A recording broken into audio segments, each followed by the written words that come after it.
When did you actually first Well, meet Bill? you know, I knew about Bill and I met him a couple of times at shows. Well, then I never really got acquainted with him until we started doing the custom car caravan, the AMT, you know, thing where we traveled around the country, and then I did a lot of shows with Bill. See, Bill and Barris didn't get along really well, so they would put me and Bill together and we'd do a show. So I did a show with him in Florida, and we went out on a boat, and we went out and I went water skiing in Florida, and I met Bill and his wife, and that's where we really got acquainted. And after that, we were really good friends, really, really great. Great, So that was great. cool. Huh. So then you guys kind of ended up with shops within a fairly close proximity of North Hollywood there? Yeah.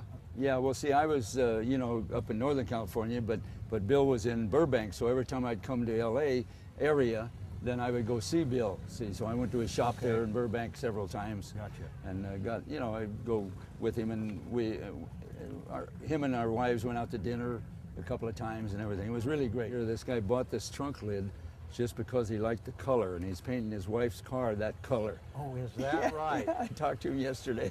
He didn't even want the decorated, he just wanted the color. He wanted the color. That's Yeah. amazing. Boy, they got some neat stuff here. Well, 29 Model A. Yeah, this reminds me of the Gold Digger girls in your. Oh, yeah. That was a '29 Chevy, wasn't it? Yeah. It changed to a Camaro. Yeah. Yeah, it was. And how many minutes they did that on stage? 1 minute and 3 seconds. The Gold Diggers on the Dean Martin Summer Show danced around this car and changed it from a Camaro to a 30 Chevy. 30 Chevy. In 1 minute and. 1 minute and 3 seconds. It was great. I remember the car very They only well. rehearsed it a couple of times. Yeah. It went very well. That is amazing. And then they put it in Rod and Custom.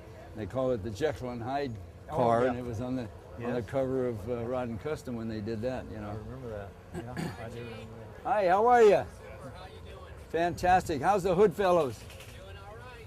Good. Doing all right. Good to see you here.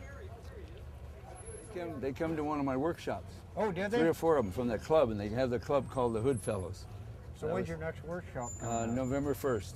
November 1st. Look at the axle made into a seat. Oh, See, they dropped early Ford Super Bell axle with drilled holes, and then they made it into aluminum seat. Isn't that wild? It's sitting on car springs. Very unique. That's really neat. They got these little tables made out of crankshafts. Yeah. Flywheel and a crankshaft made into a table. Isn't that great? That's good stuff. And the lamp over there made out of a big connecting rod. Oh, yeah. That's good stuff. Yeah. Your book is fantastic. Oh, thank you. Thank you. I can't wait for the second edition. Yeah, that first one, you know, it took us almost 6 years to put that together because David was busy and I'm busy. But now we've, you know, already got another guy working on the next one. In fact, the next one is going to be on movie cars, television, and commercials. I did all kinds of commercials, and when you see a commercial on the air, nobody knows who did it or what's behind no it. credit or anything. Yeah, nobody knows what's behind it, see. This is my new book. It took us, like I said, quite a few years to put this together, and it's got kind of my history up to 1966 in here. So it's got a lot of the early stuff. One of my, that was an ad that I had in a magazine, probably in 1953.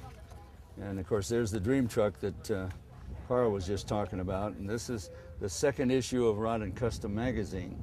The very first issue was May of '53. This is June of '53, and I'm on the cover, standing here and working on those cars.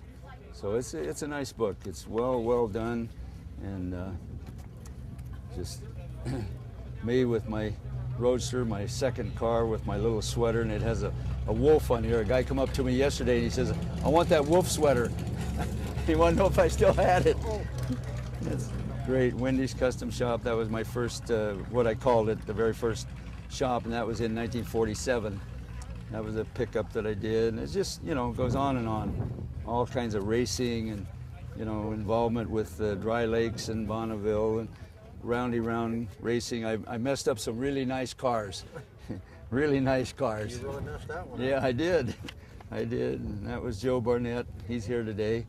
And I won some, at the end of the year, that was a banquet that we went to. And so I got an award for Outgoing President, High Point Man of the Year, 2 Records of the Year, and 2 Fastest Times of the Year. So that was pretty cool. Then I went to Tokyo for a while, and in the Army, and then I built cars over there. And you still have this car, correct? Yeah, I recreated that, yeah. But I built these, and that's where I really learned how to work metal, was in Japan. Prior to is that, that right? I was just, cobbling it up and brazing it and leading it and warping the heck out of everything. But I really, by watching the Japanese people, I really learned how to work metal and hammer weld and shrink and stretch and everything. Did they have... And I did this leather tooling.